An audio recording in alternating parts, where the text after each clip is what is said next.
Now, medyo kinukongratulate ko po ang Bureau of Customs for recovering one of the two Bugatti Chirons last February 9. Pero, Mr. President, bago nakamtan ang tagumpay na ito, sandamakmak na kapalpakan muna nangyari at nakapasok itong Bugatti Chiron na ito nang walang record sa customs at narehistro pa sa LTO. Mr. President, I come before this chamber because of the irregularities that have been flagged to me regarding these Bugattis.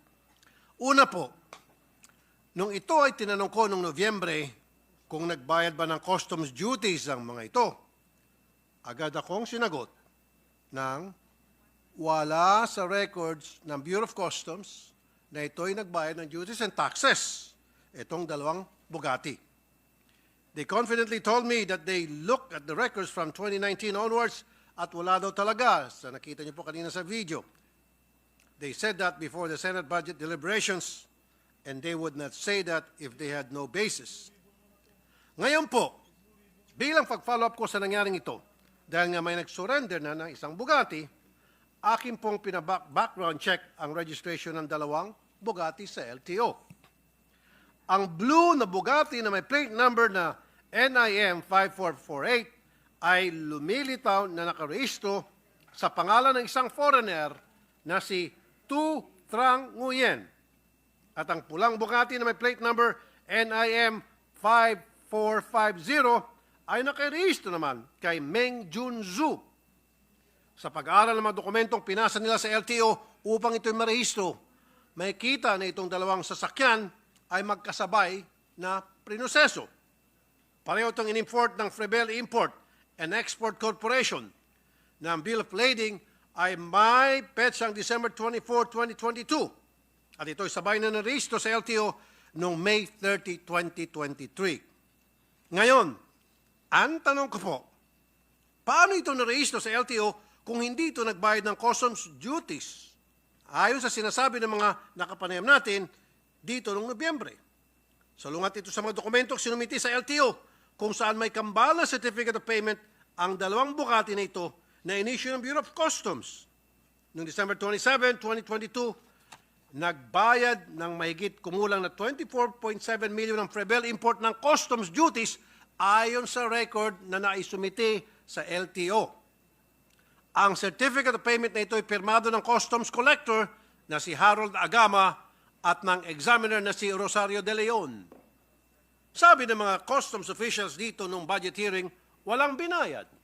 Pero ang sabi ng dokumento na pinasa sa LTO, meron.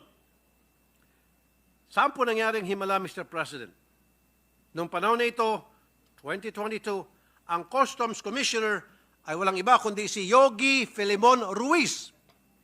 Marami akong nakukuha ang balita na maluwag ang customs sa mga information or importation ng sasakyan noong mga panahon na yon.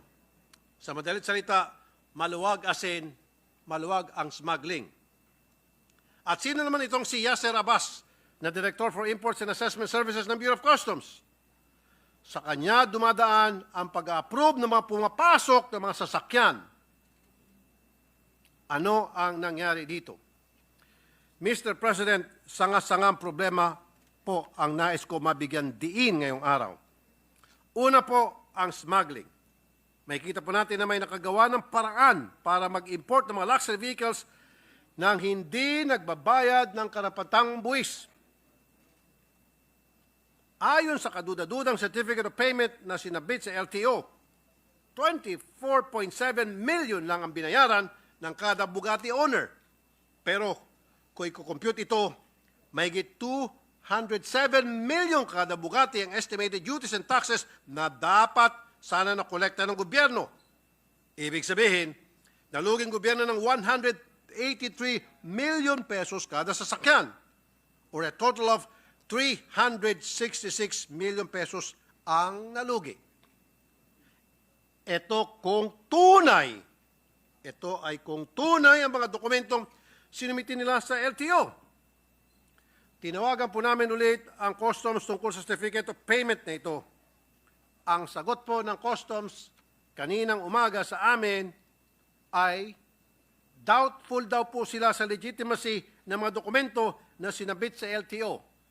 Hindi pa po kami kayang idiretso. Pangalawa, Mr. President, may problema po ang LTO sa kanilang registration process. Paano po ito nakalusot? Napakarami na po ang pagkakataon na may mga smuggled luxury vehicles na rehistro ang LTO. Siyempre, sasabihin nila, tinignan nila mga pinasang mga papeles at ito'y wala namang kahinahinala sa kanilang nakikita. Ito na nga ang gusto kong matutukan natin dito. Sana maisaayos na ang modernization program ng customs para madaling mag-coordinate ang iba't ibang ahensya ng gobyerno tulad ng LTO. Dehado po ang taong bayan dito.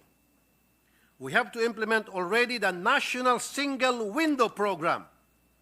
Itong customs, they keep on delaying it sapagkat sila ay kumikita dito. Just this year, we gave them a budget of more than 1 billion pesos for their modernization program. This should be utilized to enhance our ability to collect customs duties efficiently. Napakamakapangyarihan po nitong mga Bugatti owners. May galamay sila sa napakaraming ahensya ng gobyerno.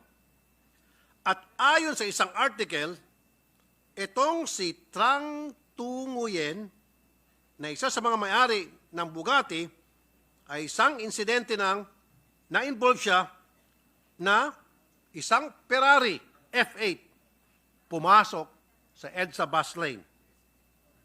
Ibig sabihin, marami pong exotic cars itong taong ito.